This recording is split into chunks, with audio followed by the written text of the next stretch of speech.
In an ever-evolving digital landscape, for your business to thrive, you must adapt or die. Welcome to Marketing in the Age of AI, the podcast helping you harness the power of AI and marketing tools to revitalize and grow your business. And now here's your host, marketing expert and author of Authentic Marketing in the Age of AI, Emmanuel Rose.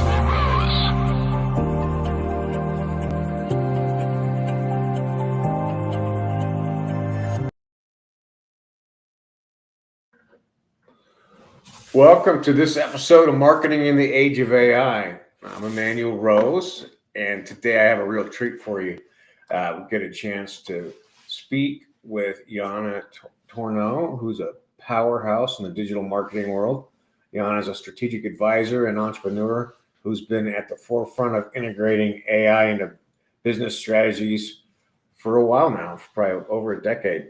With her extensive experience in digital marketing and her knack for innovation, Yana's insights are going to blow your mind. Get ready to dive deep into how AI is reshaping our industry and learn some game-changing strategies. Thanks for joining me, and welcome to the show, Yana. Thanks for having me, Emmanuel. You betcha. Well, it's great to meet you and have you on the show this morning. You have been working in AI field for a while now, and I'm wondering what you're seeing today that you're most excited about for us as marketers going forward for 2025. I think in 2025 we are gonna see a lot of the work we used to do being automated. I think it was a lot of the use cases we had in 2023, 2024 were more gimmicky, very assisted work.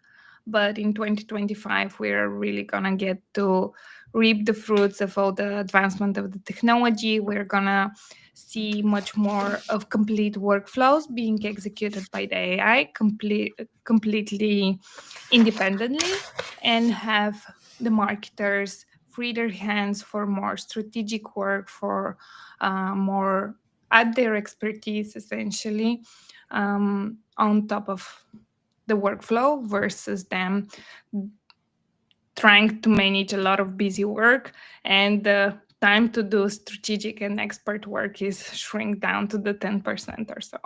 Gotcha.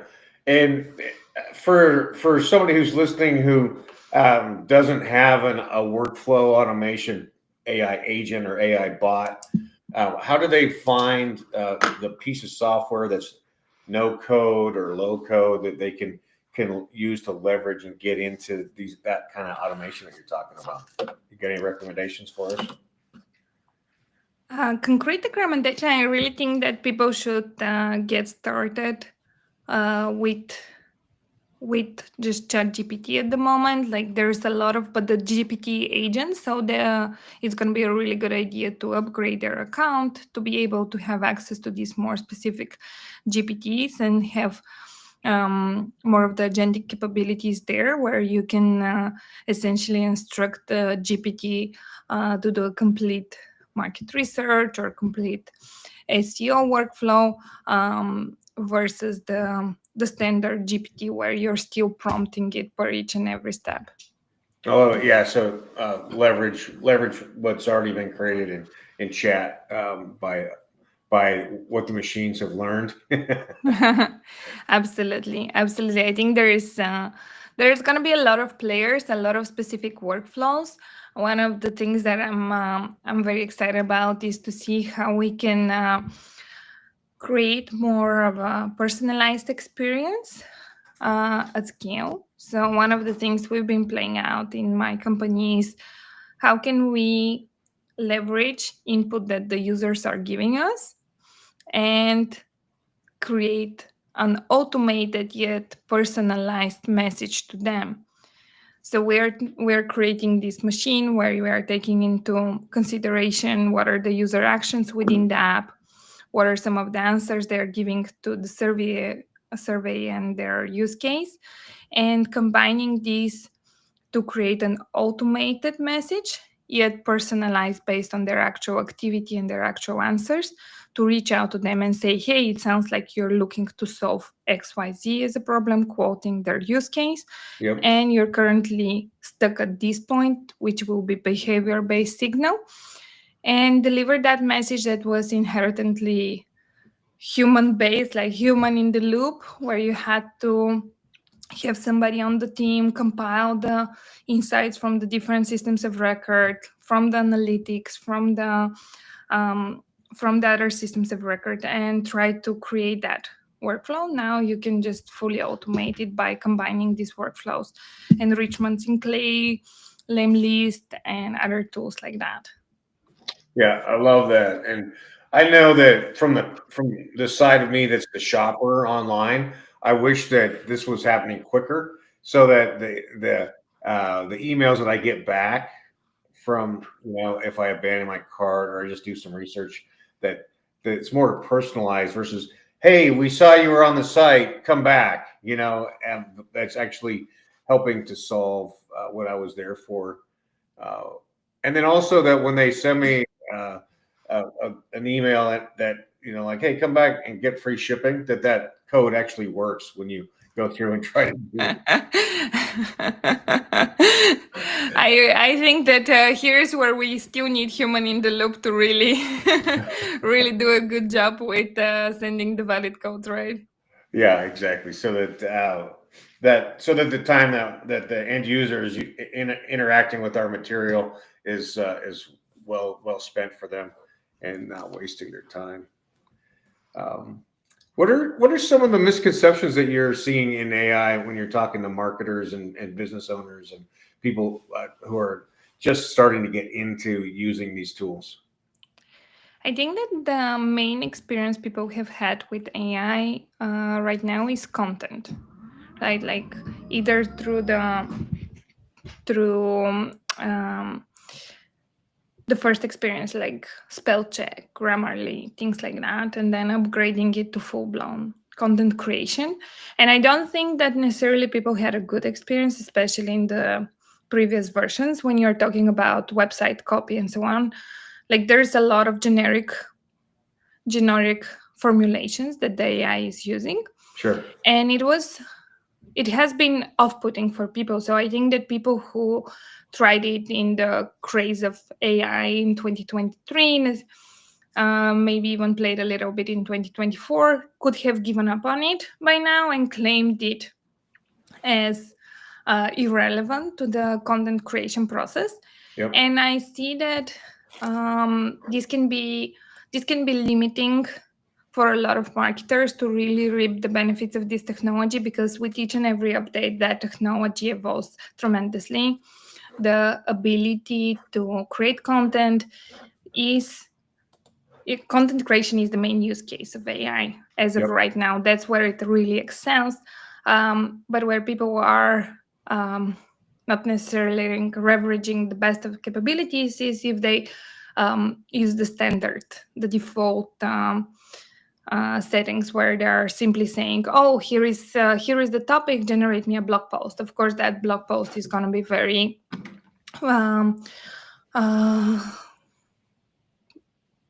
lacking personality, lacking Sure. brand relevance. Super generic with a weak prompt like that. Yeah. Exactly. Yep. So I think that I would urge marketers who played with the technology, even last year, 2024, not to give up on the technology, but start deepening their understanding of how to prompt the technology to get better results, and keep on iterating, keep on trying to leverage as much as they can. And I can give a concrete example of something I've been doing. So for blog post creation, concretely, and content creation, I've had also experience where the content was very generic. I didn't want it. It didn't sound on brand. I didn't want to publish such content. Sure. But what I figured out as workflow is that if I'm leveraging a customer conversation that was recorded and transcribed, and I then run the transcription across multiple transcription. I run them through the AI and say, hey, organize the insights, the commonalities of use cases, how are people talking about the pain points, and so on. So I extract that master sheet of wording that is directly extracted from how customers are talking about the pain points in their experiences.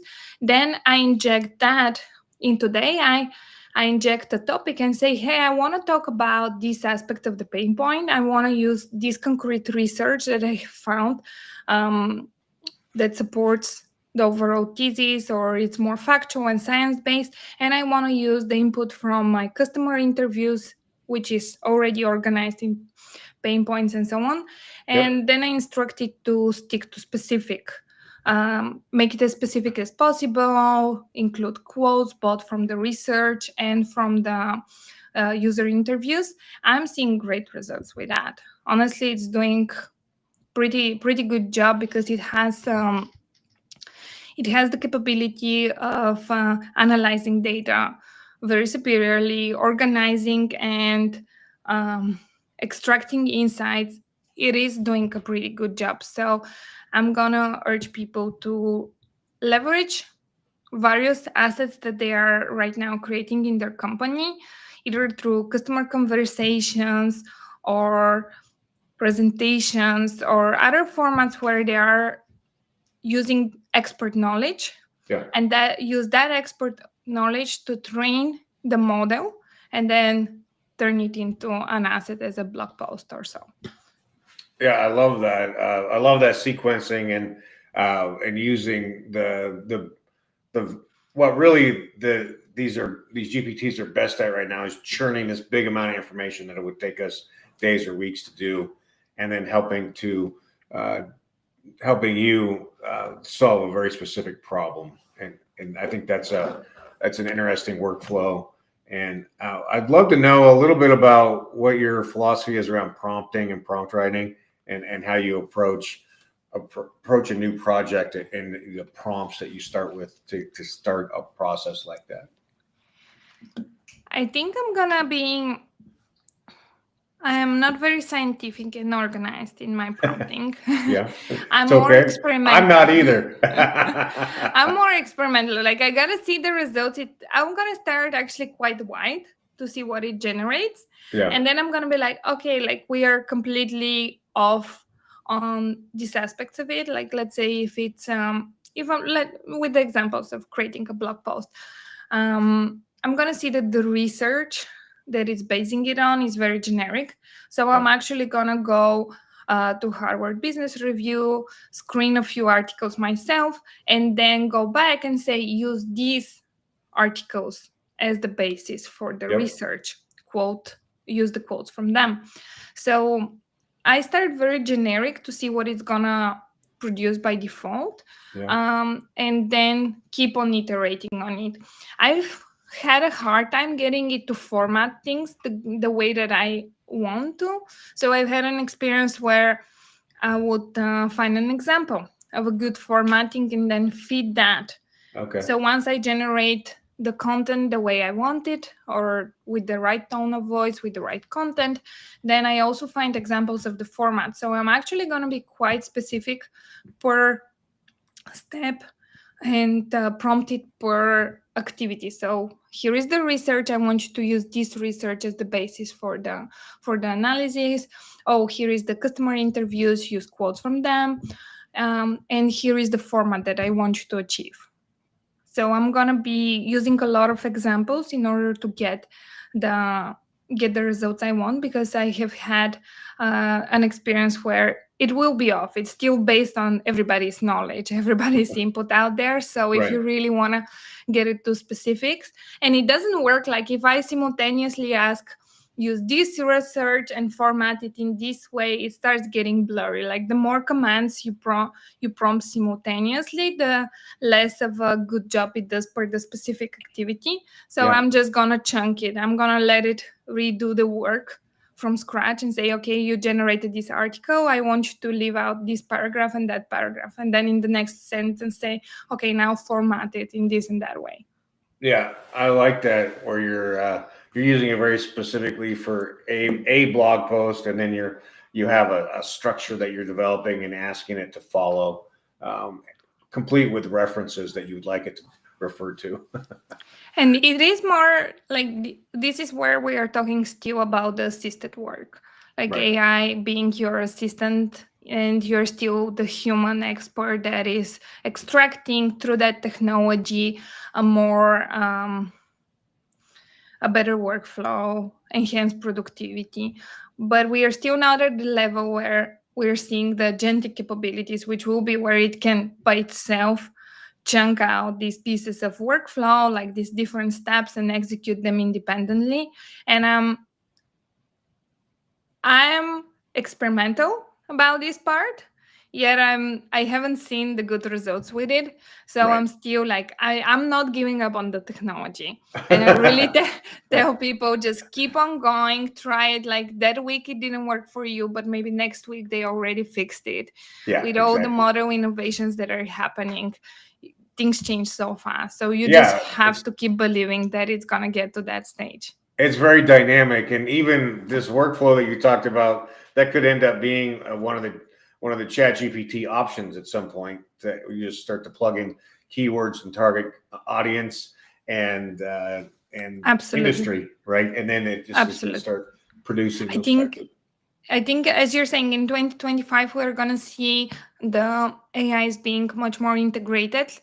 Like let's say a general model like ChatGPT, they're doubling down on a lot of integration. So as they build their integrations, let's say with Google Analytics, you're Yep. gonna be able to plug in directly your data from Google Analytics into your chat your model, your chat Yep. GPT, and you're gonna be able to prompt based on that, or maybe even have a full agentic capability there and say, hey, execute me with that target segment, execute me with that budget, um, Google Ads.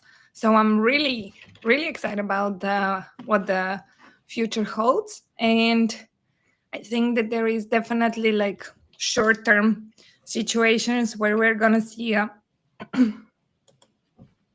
where we're gonna see a lot of I'm sorry we're gonna see a lot of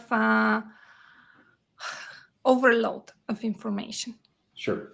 and generic content on the Yep. short term. And as brands fail, as the attention span to this type of content gets very low, as they get penalized through SEO for their generic information, Yep.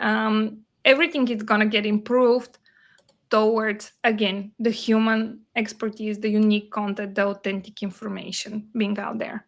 Yeah, I So love it. stay to it, believe in your expertise, keep doubling down on it. That's what I'm trying to do, and I think it's gonna pay off on the longer term. Well, I agree with you, and I'm curious to understand how you're integrating AI into the work that you're doing with question base. So describe that for me. With Question Base, this is our new company. We are using AI to create a new base of knowledge within companies, because we are seeing that a lot of the knowledge is actually transferred conversationally. Sure. The whole notion of documenting knowledge, the librarian in the company, the librarian from ancient Egypt, these are always now distributed among all the workers in a company.